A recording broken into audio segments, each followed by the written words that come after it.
Hi everyone, I'm Katie, and I wrote out some of the things of what I'm going to say. So if it looks like I'm reading off of something, I most definitely am. I'm just not good at remembering things on the spot. I tend to blank out a lot. And then just a little disclosure, I'm sorry if you hear my dogs in the background. I apologize in advance. I can't control them half the time. But anyways, when I read about racial identity development, it made me think about how my own understanding of race has changed over the years. I didn't grow up constantly thinking about my racial identity.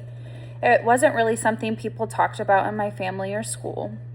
My awareness came mostly from my environment, which were my friends, teachers, and what I saw in social media or current events at the time.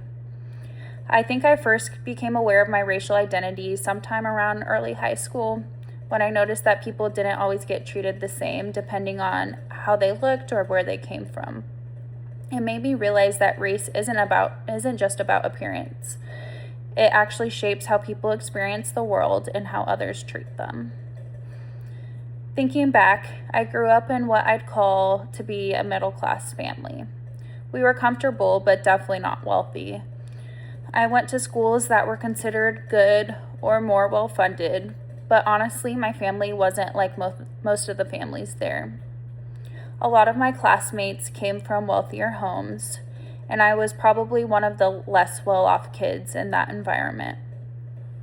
That really gave me an interesting perspective on class and privilege because I could see the difference between having enough and having extra. That experience taught me that privilege isn't just about being rich. It's about access to opportunity and how much safety net you have when things get stuck or when things get tough.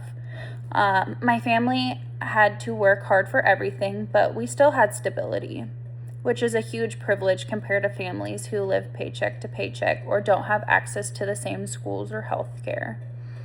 So while I didn't feel privilege in the financial sense, I can now recognize that having stability and access to decent education was a form of privilege. Understanding that balance helped me see that privilege is layered. You can have privilege in some areas and definitely lack it in others. It's not about guilt, it's just about awareness. It's realizing that not everyone starts from the same place or has the same safety net when things go wrong. I think that awareness has made me more empathetic and intentional about how I look at inequality, especially when it comes to race and class intersecting each other. One example that always stands out to me is how unfairly schools' funding is distributed. Even though I went to good schools, I could see how much money mattered in education. Some schools had newer technology, smaller class sizes, and ton of extracurriculars, while others just a few miles away didn't have half those resources. That's not because the kids there worked less hard. It's because of systemic and institutional factors that tie school funding to neighborhood wealth. That's institutionalized racism in a nutshell. It's not always obvious, but it's how the system operates. When I first started noticing those differences, I was probably in high school, so that fits into Erikson's identity versus role confusion stage. That's the stage where you're figuring out who you are and what you stand for, so it definitely made me think more about fairness and equality. Seeing things like that made me question why some people have to fight so hard for the same chances other people take for granted. It definitely made me more thoughtful about how society works. Critical race theory really helped me connect those observations to the bigger picture. It's not just about individual prejudice, it's about how systems and institutions can keep inequality going over time. CRT challenges us to look at who has power and how that power is used. One action I can take is speaking up when I see inequality or bias, especially in spaces where people might not even realize it's happening.